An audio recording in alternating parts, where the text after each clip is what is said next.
paz do Senhor, meu querido irmão, minha querida irmã, você que acompanha o EBD em Síntese Podcast, ou você que está aqui pela primeira vez, seja muito bem-vindo, muito bem-vinda. Esta é uma realização do Departamento de Ensino e Educação Cristã, DENEC, da Igreja Evangélica Assembleia de Deus, no estado do Rio Grande do Norte, que é presidida pelo nosso pastor Martim Alves, né, e o DENEC é coordenado pelo pastor Reinaldo Odile. E é uma alegria tê-los conosco para mais uma lição da Escola Bíblica Dominical. Desta feita, vamos estar acompanhando aqui e comentando, né, aprendendo um pouco mais a respeito da lição de jovens. Já temos chegado aqui à última lição do segundo trimestre de 2023 e temos tido preciosas lições aqui nos Salmos, né, vendo os ensinamentos que essas canções, essas poesias têm nos trazido aqui ao coração, à vida cristã. E estamos concluindo esta lição, né? E não estou só, estou com o professor Jansen Lemos, que me dá aqui o prazer da sua companhia. Jansen, a paz do Senhor. A paz do Senhor, Jussi, a paz do Senhor a todos que estão nos acompanhando, né? Estamos chegando ao final de mais um trimestre abençoado, né? Com muitos ensinamentos, com muito conhecimento. E hoje, né, estamos falando de um salmo que tem uma grande importância e é muito conhecido, né? Então, já ficamos felizes por estar chegando em mais uma reta final, mas com muito aprendizado e já na expectativa das próximas. As próximas aulas também vão ser muito boas. Amém, amém, é verdade. Então, queridos, nós já temos passado aí por 12 lições, né? Temos aprendido bastante a respeito de vários salmos. Estamos hoje entrando na última lição, que vai tratar especificamente do Salmo 133. E se você deseja entender melhor o contexto dessa lição, a visão geral dela, você está convidado a voltar nas aulas anteriores. Você vai encontrar aqui no nosso canal a playlist com os vídeos e vai ter acesso a todas as lições desse trimestre, né, com todas as 12 lições que já foram gravadas, já foram expostas aí, já foram objetos das nossas aulas aqui na Escola Bíblica Dominical, e vai poder estar entendendo um pouco do contexto, né, desse tema geral da nossa lição, que é encorajamento, instrução e conselho. Alcance uma vida cristã feliz com os ensinamentos dos Salmos, né? Então, temos visto já essas lições e vamos hoje entrar no Salmo 133, que fala sobre a beleza da unidade espiritual. Se você não é inscrito, nosso convite para que você possa se inscrever no canal, ativar o sininho das notificações para estar recebendo semanalmente, tá certo? A informação de que as aulas já vão estar no ar. Também para que você que já é inscrito, que possa estar compartilhando esse conteúdo com seus alunos, com seus irmãos da igreja, com seus amigos, seus familiares, a todos aqueles que você entende que precisam ouvir uma reflexão da palavra de Deus e precisam aprender um pouco mais a respeito dessas preciosas lições. Muito bem, vamos dar início aqui, Jansen, a esse nosso bate-papo, né, sobre essa lição de número 13, e que tem como texto principal o Salmo 133, versículo 1, que diz: ó quão bom e quão suave é que os irmãos vivam em união. É um salmo muito conhecido, né, agradável de se ler, um versículo tão gostoso e agradável que a gente sempre escuta, né, na igreja, nas pregações, é citado muitas vezes, e que nos traz esse sentimento bom, de bondade, de suavidade, que representa a união, né? Não apenas espiritual, mas como nós vamos ver aqui na lição, também familiar, né? De relacionamentos.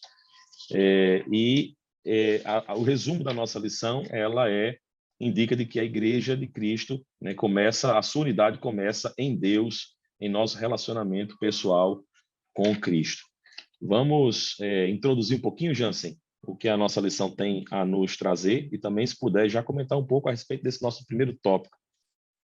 Com certeza. Ó quão bom e quão suave que os irmãos vivam em união.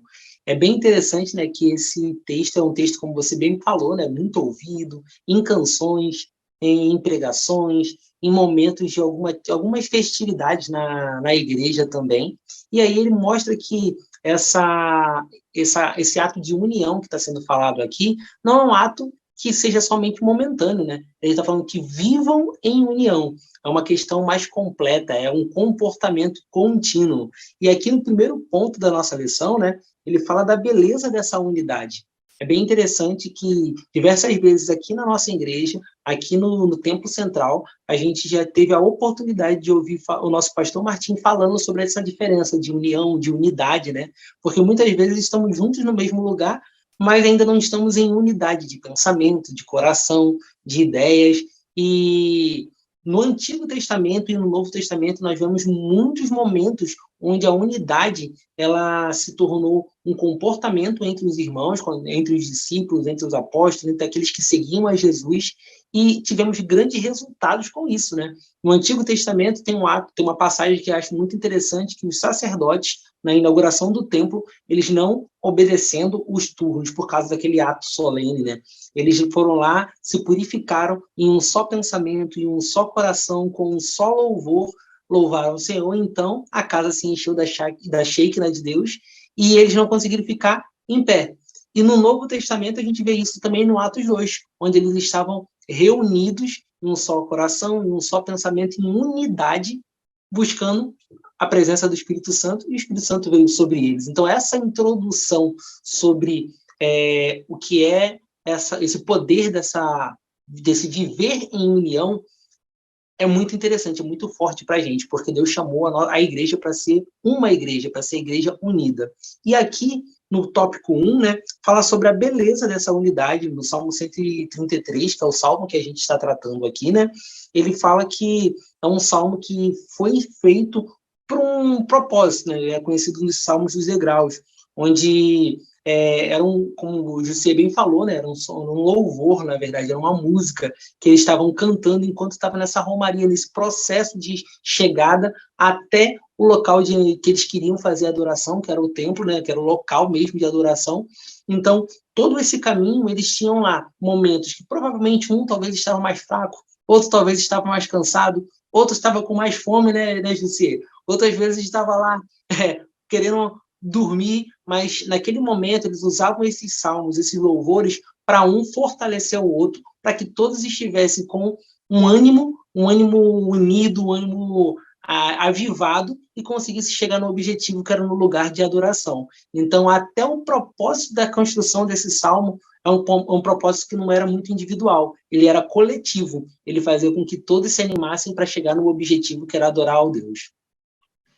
Pois é, que interessante, né? E, assim, a questão da unidade, né, viver com um propósito semelhante, ela é revelada pela própria criação, né? Nós vemos a criação de Deus, por exemplo, especialmente nos animais, que eles usam a unidade para se defender, né? Você vê ali um cardume de peixes que ficam unidos e vão todos no mesmo caminho, quando viram, todos os outros viram, para se defender de predadores. Você vê manadas de animais no campo que ficam juntos para evitar os predadores. Então, é algo que Deus criou, que está em nossa natureza e que nos traz benefícios, né? Inclusive, no Antigo Testamento, Jansen, você falou aí, eu me lembrava daquela passagem de Gênesis capítulo 11, que fala a respeito da Torre de Babel. E lá a gente tem um exemplo negativo com uma lição positiva, né? O próprio Deus falando que aquele povo que estava unido para construir aquela torre, eles estavam tão unidos e com um propósito tão alinhado que Deus disse assim, não há nada que possa parar eles, não há nada que impeça o que eles querem fazer. Por isso, vamos confundir a língua.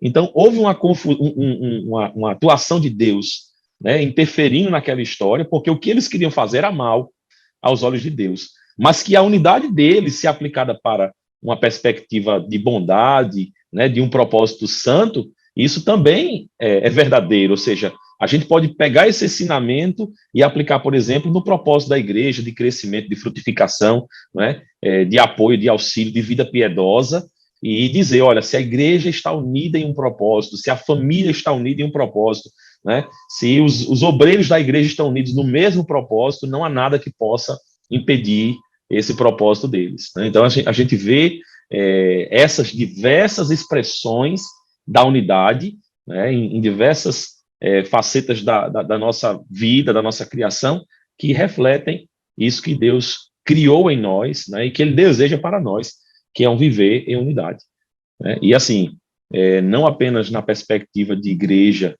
e de reino, mas também na perspectiva familiar.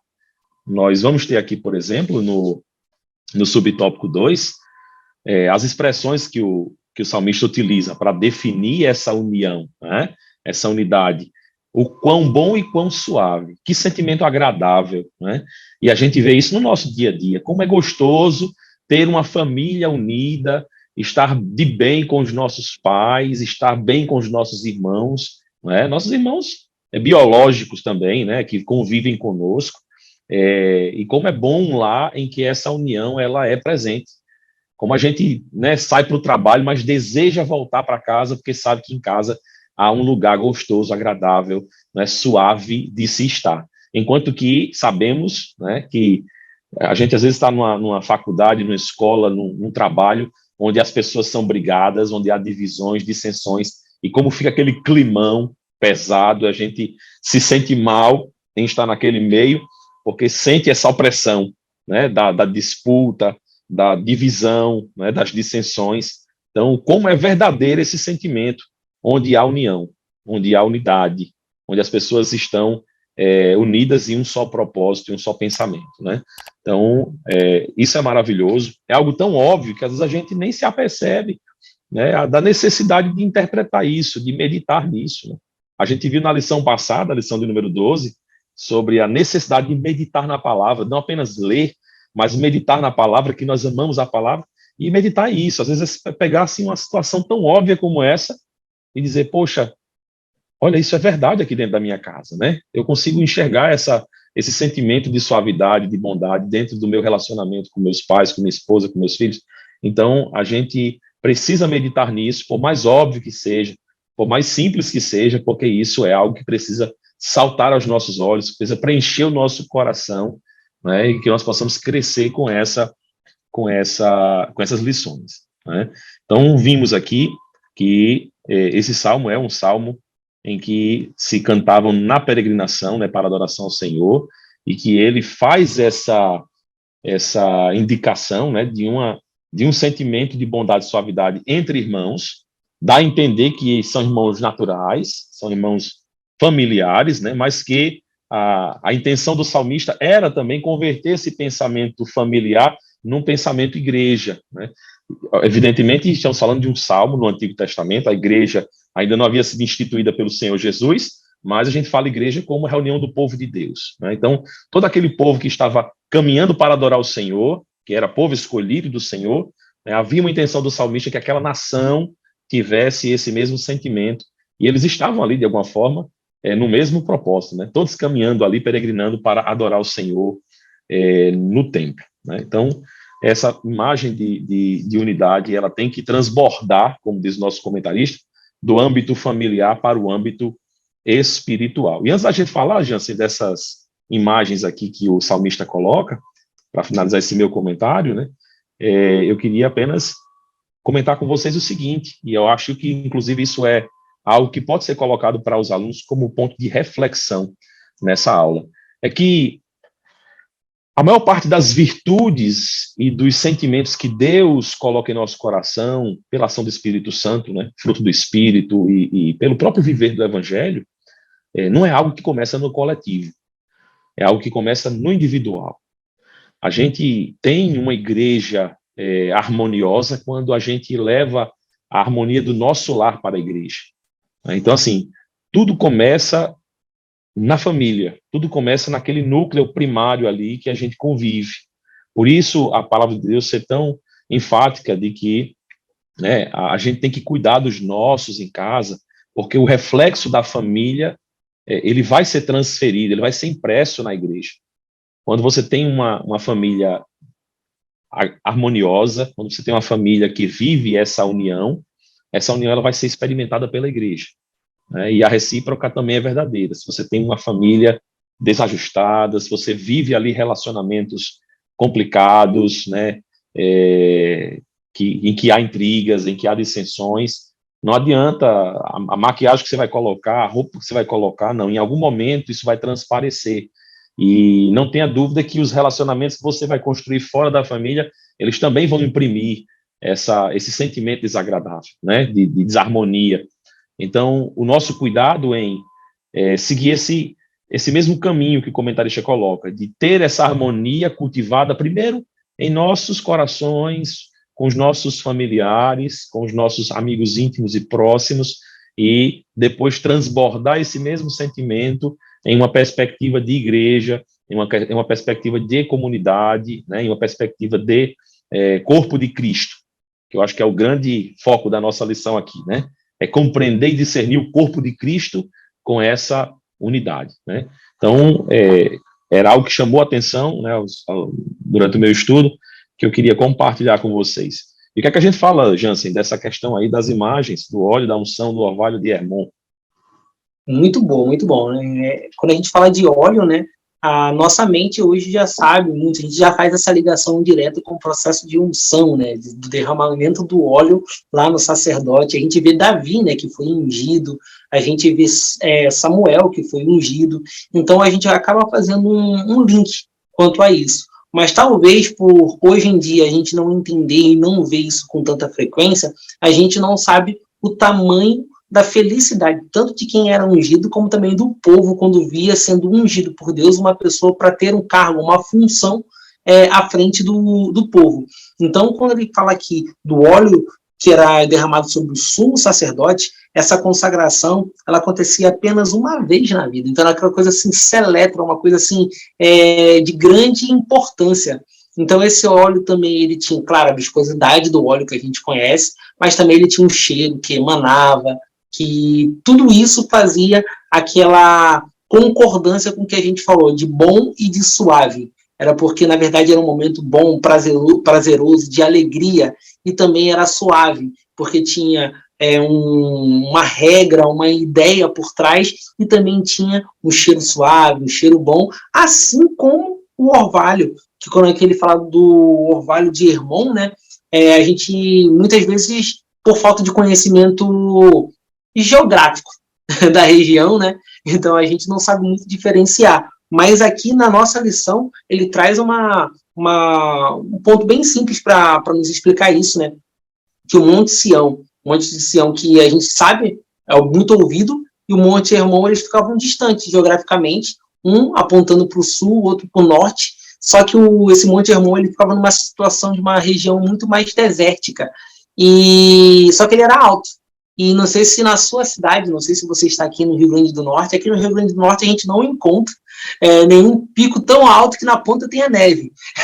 Mas em alguns locais você vai conseguir visualizar isso. Mas esse orvalho que ficava em cima do Monte Hermon era um orvalho que tinha lá aquela região mais gelada, mas ele acabava ajudando a todo o ecossistema em volta, porque daquele orvalho descia e acabava alimentando toda a vegetação, toda a parte baixa, ou seja, o que ele produzia, ele ainda beneficiava todos os que estavam em volta. É como você falou, é um ambiente seguro, um ambiente feliz, é um ambiente em que os irmãos, que é a família, e que os irmãos na igreja também vivam em união, porque parece que aquele ambiente que você chega é um ambiente que te faz bem e faz com que você queira estar, queira continuar e alegra mais pessoas. É o fruto do orvalho descendo por todo o campo. Assim, também o contrário é válido, né? Quando você chega num ambiente que tem intriga, que tem briga, que tem divisão, geralmente é um ambiente que você não quer ficar, você se sente mal, você não quer estar ali. Então, que nós possamos entender que esse bom e suave, e esse óleo e esse orvalho é o que Deus requer de nós, igreja. Que a gente não só emane, mas que também a gente aproveite disso, né José? É verdade. Eu não sei se você teve essa impressão também, Jansen, quando eu leio aqui o óleo da unção e o óleo que desce, né, sobre a cabeça, sobre a barba, que escorre pelas vestes, não está no comentário da lição, nem está na palavra de Deus, mas me dá uma sensação de que é uma bênção completa, né? O sentimento, ele é completo, ele não alcança só uma área da nossa vida, mas ele nos preenche de forma completa. Então, essa união, ela não apenas nos abençoa em um aspecto da nossa vida, né? Ela atinge toda a nossa vida e ainda que vivamos, né, em momentos secos, castigados pelo sol escaldante, como era a vegetação ali daquela área que era afetada ali, mas o orvalho ele estava sempre ali trazendo um refrescor, trazendo, né, um refrigério. E é isso que a unidade nos traz, a comunhão que a unidade gera entre nós nos traz esse refrigério. Às vezes que a gente está tão triste, abatido, aflito, porque teve uma discussão com alguém, porque foi contrariado, né? E aí você às vezes recebe depois um abraço, uma palavra de conforto, até a própria palavra de Deus que nos conforta, e você sente aquele sentimento gostoso, agradável de refrigério. Assim é a união, né? Você sai ali do ambiente difícil, duro, e entra no seu lar, onde há união, onde você sabe que tem pessoas que estão ali por você, né, que estão ali querendo o seu bem, cuidando de você, aí você se sente revigorado, refrescado, e é assim que tem que ser também a igreja de Cristo, né? E aí a gente entra nesse segundo tópico, que fala sobre os propósitos dessa unidade, né, que é para fidelidade e frutificação, e o primeiro subtópico, que fala sobre a igreja, né? Será que essa unidade ela diz respeito à igreja? Nós vamos ver que sim. Inclusive, o texto bíblico base, né, da nossa lição, ele vai fazer referência àquela passagem de João 17, 20 a 23, onde Jesus faz a oração sacerdotal. Que oração belíssima, né, tão reveladora para nós do que estava no coração de Jesus naquele momento de dificuldade, mas que ele ora ao Pai e revela o seu grande amor por nós. Vamos falar um pouquinho, Jansen, a respeito dessa unidade também. Com certeza. A unidade da igreja é uma unidade que ela não pode ser só de palavras, né? Porque é tão fácil de palavras algumas coisas a gente falar, né? A gente chegar, é quão bom e quão suave é que os irmãos vivam em união. Mas, muito pelo contrário, a palavra ela pode ser dita para reforçar atos, mas talvez a palavra não é a coisa mais importante. Talvez é que você, ao invés de falar que é unido, é viver realmente em união, como o texto diz, né? É quão bom e quão suave que os irmãos vivam, ou não somente falem.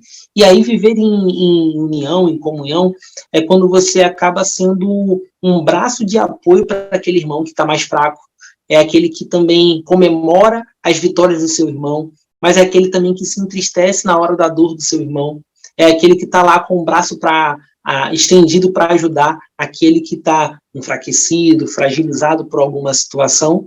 E essa união que a igreja deve ter internamente, ela também deve se apresentar para o mundo que está lá fora. Porque como a gente vai mostrar que somos diferentes se a gente continuar batendo nas mesmas teclas, nos mesmos erros que o mundo também comete?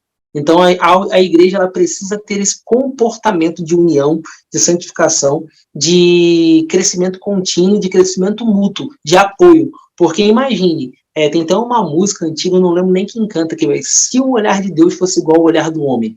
Ele faz uma pergunta. E às vezes a gente olha com aquele olho de julgamento, ou aquele olho de condenação, mas esquece que nós, em algum momento, também vamos errar. E vamos entrar em uma situação que nós seríamos merecedores da condenação que às vezes a gente julga o próximo. E quando a gente fala de união e unidade, não está querendo dizer que vai existir uma perfeição absoluta onde ninguém vai errar. Muito pelo contrário, né? Que bom que fosse assim, né? Mas infelizmente não é. Vai ser aquele momento onde você, convivendo com erros e acertos de outras pessoas, você vai entender que melhor do que aquilo é você observar a vontade e a palavra de Deus e ser um braço de apoio para aquele que estiver fraco, porque uma hora você pode estar fraco também. E aí, com certeza, como igreja, alguém vai poder te ajudar. Então, essa é o entendimento que eu tenho sobre essa questão da união e da unidade. E aí a gente vai falar sobre outras coisas também, né? Que é a parte do que a gente crê, do que a gente entende da palavra, de como é feito todos os processos internos e externos dentro da igreja, e tudo isso, quando cria uma unidade, né, que eu acho que você vai caminhar um pouquinho mais sobre isso, é o que vai formar a identidade também. Porque se a igreja não tiver uma unidade, a sua identidade será meio que nula, porque cada um vai pensar de um jeito, fazer de um jeito, atuar, cantar, de cada um para cada ponta, e você não vai conseguir ver um único corpo, que é o que a igreja deve ser. Então, acho que esse comentário da unidade é o que vai fazer sentido para a gente continuar tocando essa lição aqui. É verdade, eu acho, inclusive, que é o ponto forte da nossa lição, né? Esse tópico 2, ele fala sobre essa questão dos propósitos da unidade, né? Da igreja, onde ela começa e como ela funciona entre os irmãos. E é um ponto em que eu acho, inclusive, o professor tem muita liberdade para trazer outros subsídios que ajudem o aluno a entender a respeito da unidade como igreja, né? Eu me lembrou aqui, quando eu estudava a lição, as orientações, inclusive, bíblicas do apóstolo Paulo, quando escreve aos Coríntios, no texto alusivo à Santa Ceia, né? 1 Coríntios 11, no capítulo 10, ele fala também a respeito dessa questão do discernimento do corpo. E eu acho que é ponto fundamental para nós entendermos essa unidade e a necessidade dessa unidade, entendermos o corpo de Cristo. Não é? E aí dá para partir, Jansen, lá do princípio, porque a gente vê, por exemplo, a referência de unidade na própria natureza de Deus. Ele é um Deus trino, não é? É Pai, Filho e Espírito Santo, são 3 pessoas da Trindade que convivem em plena unidade em um só Deus, Todo-Poderoso. Né? São um, é um Deus, o eu sou. E apesar de ser teologicamente profundo, né, a análise dessa questão da Trindade, mas ela é algo que deve ser referência para a gente, porque a expressão de Deus pela Trindade já revela uma unidade. E aí o comentarista coloca aqui de forma muito acertada, no primeiro subtópico, que o nosso Senhor desejou a perfeita unidade de sua igreja, e não apenas expressou esse desejo de si próprio, mas ele orou ao Pai pedindo que nós tivéssemos essa unidade. Né? E como é que ele dá exemplo dessa unidade? Ele dá exemplo por ele mesmo. Ele diz no texto, Senhor, que eles vejam em mim, né? Ele diz assim, para que todos sejam um, versículo 21 de João 17, como tu, ó Pai, o és em mim e eu em ti, que eles também sejam um em nós, para que o mundo creia que tu me enviaste. Então, ele dá exemplo de si próprio na oração, né, fazendo essa referência para a gente, é uma referência que nós devemos ter. Uma outra referência que eu vejo, né, é na criação do homem. Nós fomos feitos imagem e semelhança de Deus. E nós temos um corpo em que há presentes a alma, o corpo e o espírito, né? É a tricotomia do corpo. Então, assim, são 3 partes de um só corpo que convivem conjuntamente, né, para um propósito. A gente também vai ver essa mesma figura de unidade na visão que Jesus dá da igreja, que ele deseja preparar para as bodas, né, que é a igreja que nós participamos, que é o corpo de Cristo, onde ele é a cabeça. Nos mostrando que não é a instituição igreja, né, não é o CNPJ, não é o templo físico de tijolos que é a igreja para a gente. A igreja é a reunião desses santos que compõem essa noiva que está sendo preparada. E lá na Santa Ceia, o apóstolo Paulo diz, olha, quando a gente vai participar da Santa Ceia e fazer o repartir do pão e do cálice, a gente tem que entender, tem que discernir o corpo de Cristo. E discernir o corpo de Cristo é justamente entender que você é parte de uma só pessoa, que é a igreja. A igreja é uma só pessoa coletiva, fazendo referência à Trindade, fazendo referência à nossa criação. Não é? E ele diz que quando não há um discernimento desse corpo, a gente se ajunta para a nossa própria condenação.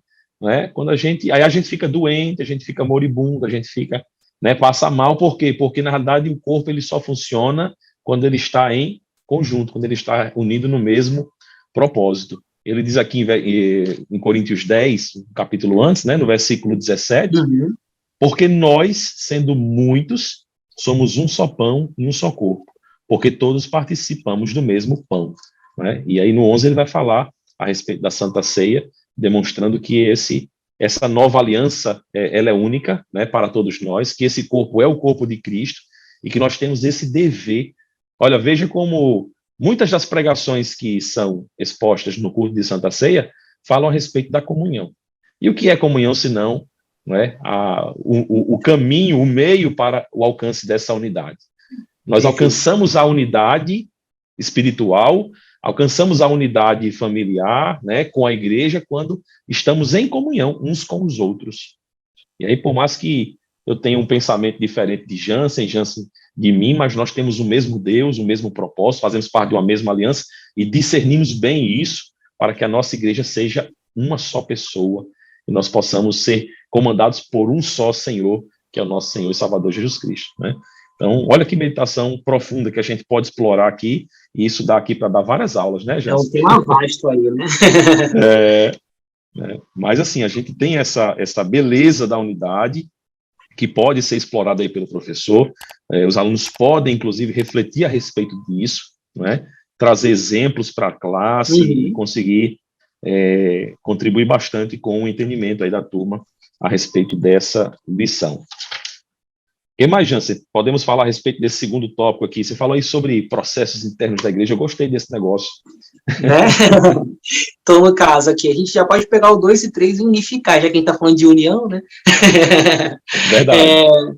A unidade começa de Deus e a unidade entre os irmãos.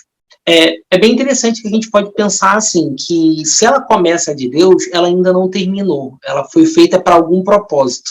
Então, no caso, assim como Deus criou o homem como sua imagem e semelhança, ele pediu logo após, né, que o homem vivesse, desse nome aos animais, que ele crescesse, que ele multiplicasse, e esse plano original de Deus era um plano que o homem replicasse não somente a imagem física, mas que ele tivesse toda a imagem de Deus, em comportamento também social, em comportamento espiritual, mas nós sabemos que não foi assim porque teve a entrada do pecado através de uma desobediência. Ou seja, a desobediência foi um ato de separação daquela visão que Deus tinha colocado para que o homem exercesse, mas o homem, infelizmente, acabou querendo se separar e isso causou um problema de relacionamento, onde depois Deus foi encontrar com Adão e Eva no jardim e eles já estavam com conhecimento lá dos seus pecados e quiseram se cobrir e se esconder da presença de Deus. Mas Deus ainda buscou se relacionar com eles.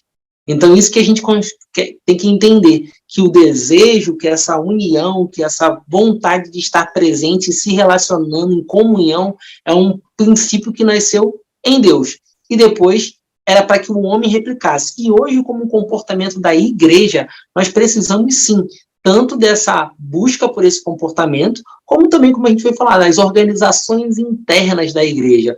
A gente está na Assembleia de Deus, e na Assembleia de Deus existe uma questão chamada departamentos, né?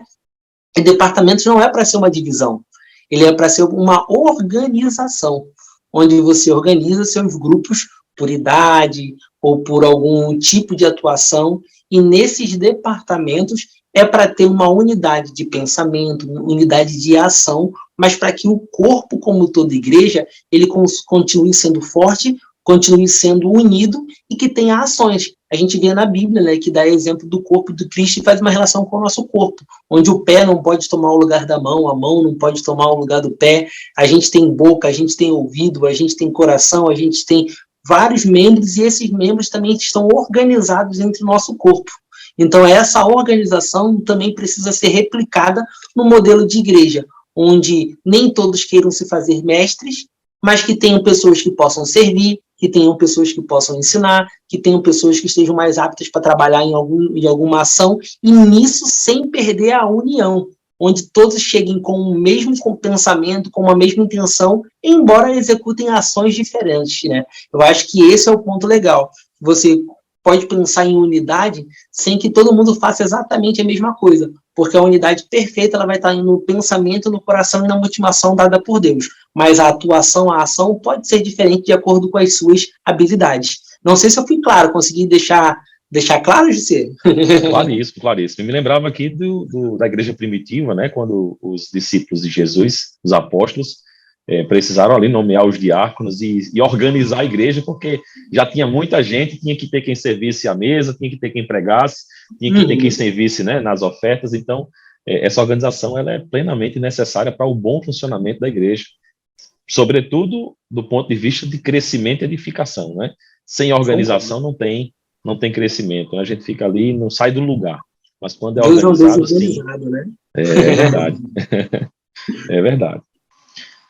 E aí, ainda nesse tópico 2, para a gente finalizar ele, enquanto eu meditava também aqui na lição, me veio uma reflexão a respeito da própria salvação.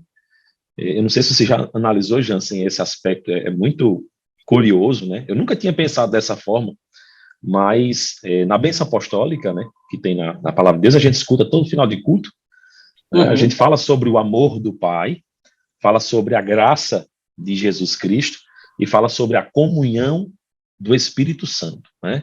E muitas vezes a gente encontra pessoas que entendem a salvação como sendo a origem no amor de Deus, né? E a dispensação dessa salvação pela graça do Senhor Jesus Cristo. E às vezes param por aí, né? Acham que a salvação termina na graça, mas na realidade o Senhor nos deixou esse outro Consolador, né? O Espírito Santo, para prover a comunhão, para nos auxiliar a vivermos em comunhão uns com os outros. E quando a gente observa a questão evangelística, né? A questão missionária da igreja, a ordem, o mandamento do Senhor para que nós possamos demonstrar, sermos testemunhas do amor de Deus para o mundo, não basta apenas demonstrar o amor e a graça. Nós precisamos fazer isso agindo em comunhão. É na comunhão da igreja que o mundo enxerga a Cristo. Aí a gente reporta lá para o Antigo Testamento do desejo de Deus quando escolheu o seu povo, né? E várias passagens no Antigo Testamento mostram Deus dizendo a Moisés, a Josué, olha, eu quero que esse povo seja exemplo para as nações, que as nações olhem para o povo de Israel e vejam que vocês são meus, né, que eu sou o seu Deus. E aí, esse mesmo desejo, ele ocorre na igreja hoje, na medida em que Deus deseja que a gente tenha identidade, como você falou lá atrás, Jansen, que você tenha identidade como igreja. E a identidade como igreja, ela é revelada, ela é expressa a partir da comunhão dos santos. Então, não é somente na pregação que a gente vai estar expressando o amor de Deus e a graça de Jesus. A gente vai estar expressando isso quando a gente ama uns aos outros e ama com um amor verdadeiro, genuíno, né? Eu meditando nessa palavra, ouvi alguns comentários, né, bíblicos na internet, e um pastor falou algo muito interessante, que Jesus, quando ele ia tratar as pessoas, né, ele causava um estranhismo porque ele já tratava a pessoa como irmã, não é? Ou seja, a forma como ele se aproximava do pecador não era criando uma condição para o pecador. Olha, se você reconhecer a sua prostituição e se livrar desse caminho, aí você se passa a ser meu irmão. Não, ele já o tratava como irmão. Então, assim, quando a gente entende a salvação nessa perspectiva, a gente entende que é dever nosso de demonstrar essa unidade para o mundo, essa unidade de fé para o mundo, e isso tem o potencial, inclusive, de converter vidas ao Senhor, porque elas vão ser tratadas por esse amor sem merecer, da mesma forma como nós fomos tratados por esse amor sem merecer, né? E nos constrangemos a amar a Jesus de volta, né? E aí ele cita aquele episódio onde Jesus estava na casa, jantando com muitas pessoas, e aquela prostituta se aproxima e adora ao Senhor, né, derramando aquele perfume sobre os pés de Jesus, e o pensamento daqueles era assim, se ele soubesse quem era essa mulher, né, ele não estaria permitindo isso, né? E aí talvez o pensamento de Jesus fosse, né, se eles soubessem quem é essa mulher, ou seja, que ela é amada de Deus, que o sangue e a graça foi derramado em função dela também, né, aí eles não estariam pensando dessa forma, né? Ele estava sentado numa mesa onde as pessoas estavam ali oferecendo uma refeição para ele em troca de algo que eles desejavam. E a mulher não, ela estava se entregando porque ela viu um tratamento diferente de alguém que já tratou como alguém amada, né, e salva. Então, isso é muito interessante, eu achei muito interessante, né? Fica para a meditação aí dos professores, dos alunos, daqueles que estão nos acompanhando, que a unidade que Deus imprime em nós por sua comunhão conosco e nós uns com os outros é algo inerente à vida cristã. E aí isso também já introduz o nosso terceiro tópico, que fala a respeito dos elementos da unidade na igreja, né? A vida piedosa. A vida piedosa é aquela questão, mais uma vez, indo para a linha do comportamento e não só do falar, né? Porque muitas vezes, quando a gente fala do primeiro tópico lá, que é a parte da doutrina, a doutrina é um ensinamento, é uma área que começa no ouvir, onde você ouve, tem um entendimento da palavra, deixa descer para o seu coração, descer para a sua mente, para que aquilo ali gere em você entendimento. Aí só que ele vai requerer o segundo ponto, que é a prática. Como ter uma vida pia, uma vida que segue a doutrina com todo amor, com todo entendimento, e principalmente que mostre que você, especificamente, é participante de um grupo ou de um corpo, que nesse corpo todos vêm com aquele mesmo propósito, porque a gente recebeu a mesma doutrina e o mesmo entendimento que Deus é o nosso Deus, que Jesus é o nosso Salvador, e aí esses atos vão impulsionar a nossa prática. O mundo de hoje, até fazendo uma relação para os professores começarem a compartilhar ideias, deixar que os jovens falem, se a gente fosse entender hoje o nosso mundo somente pelo que a gente vê nas redes sociais, será que todas as comunicações feitas por aqueles influencers, por todos aqueles que estão lá diante de uma câmera, assim como nós, né, e falando alguma coisa, se reflete especificamente nos seus comportamentos? Porque falar e viver pode ser totalmente comum e fácil da gente conseguir introduzir isso e linkar, mas tem muita gente que tem dificuldade de linkar a fala com a prática, ou às vezes até pratica algumas coisas, mas não consegue praticar a totalidade. E nós sabemos que na igreja vai sofrer um pouquinho com isso. Porém, quanto mais a gente for firmado nas as ações doutrinárias, né, quanto mais comunhão a gente tiver com a palavra, mais a gente vai conseguir moldar os nossos comportamentos. E assim nós vamos viver de forma pia e a gente não vai terceirizar a culpa para outros. A gente vai entender que é o nosso entendimento dessa palavra, é o nosso comportamento diante do que Cristo requer de nós, que vai nos fazer ter essa piedade, esses atos de justiça e o comportamento condigente com que a gente hoje tem como ideia doutrinária. Então, a unidade na piedade, ela é muito mais do que simplesmente falar ou estar presente em uma igreja e atuar dentro da igreja. É o seu comportamento dentro da igreja, o seu comportamento fora da igreja, em todos os locais que você tiver. Porque isso, sim, é refletir o comportamento de uma igreja unida e em unidade com Cristo. É representando ele aonde você quer, que onde você estiver, aonde você esteja presente, aquele comportamento ele seja continuado, para que a base do que você aprendeu, o que você crê, ela não seja pervertida através de um comportamento errado. Eu vejo a prática disso de forma tão perfeita e tão bem exposta na vida do apóstolo Paulo de Timóteo, né? Eles foram tão intensos nessa questão do ensinar a doutrina, né, da formação do pastor Timóteo, do jovem pastor Timóteo, que Timóteo ele tinha o mesmo sentimento do apóstolo Paulo.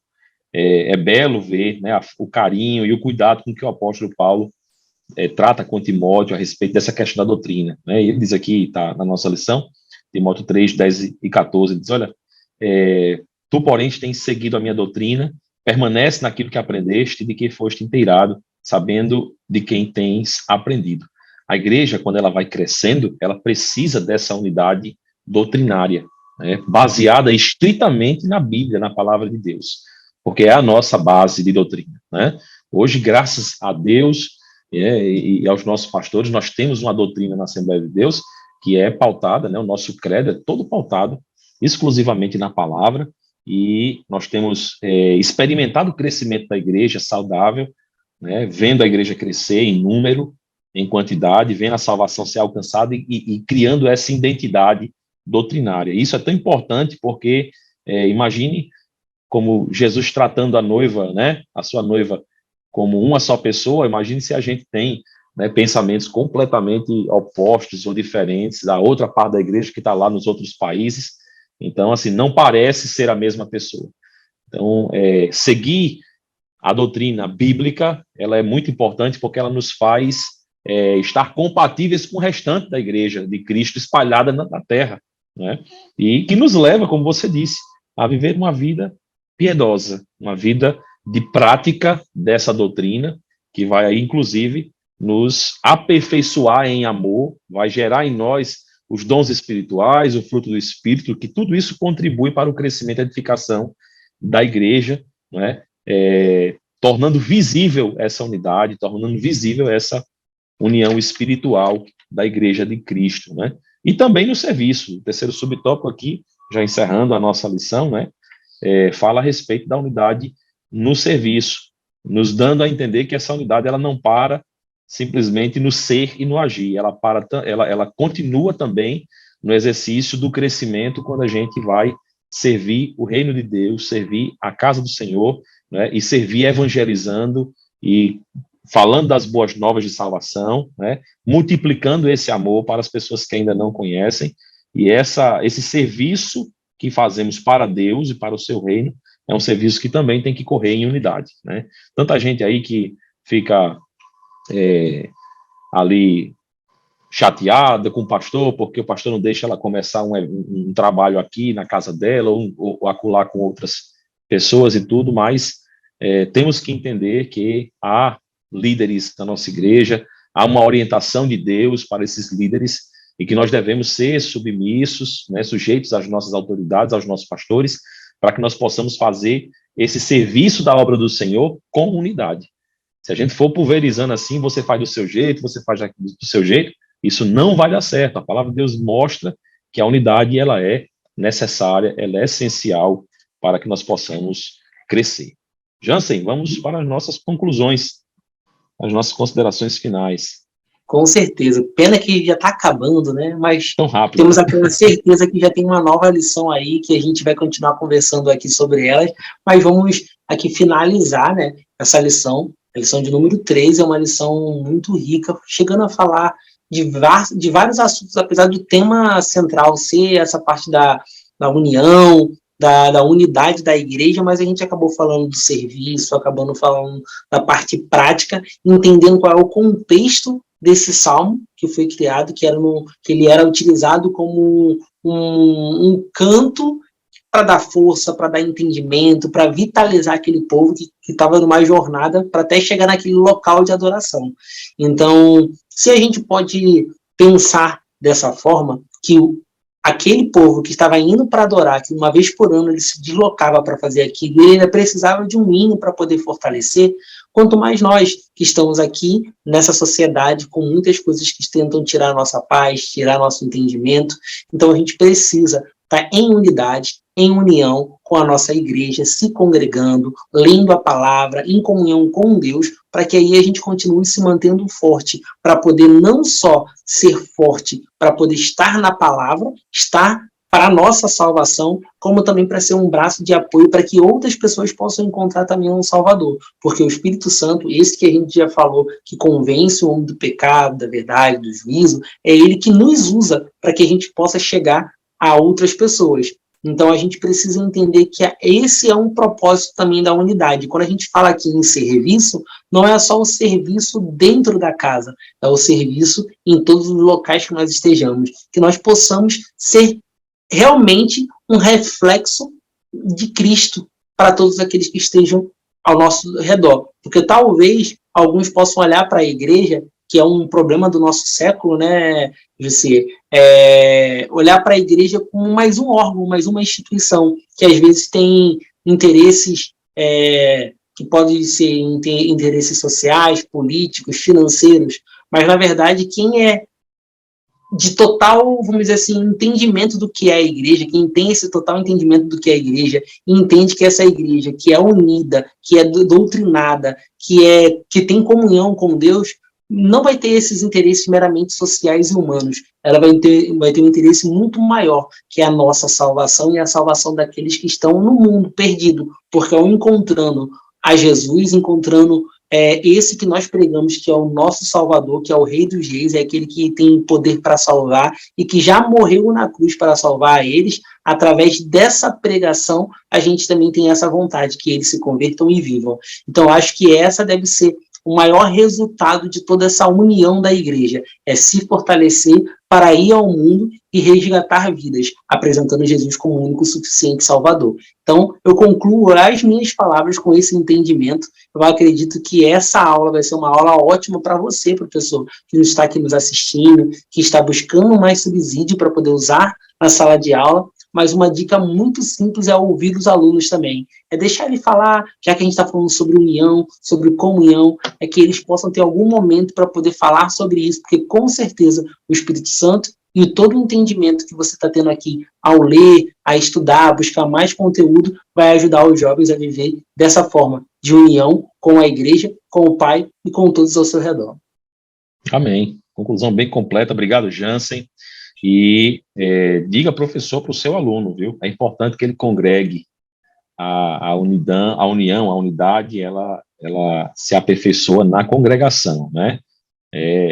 Com os relacionamentos que a gente aprende a viver juntos, não é sozinho em casa, né? Ninguém exercita o fruto do Espírito sozinho, a gente tem que estar congregando juntos, né? Aprendendo juntos, crescendo juntos, servindo juntos.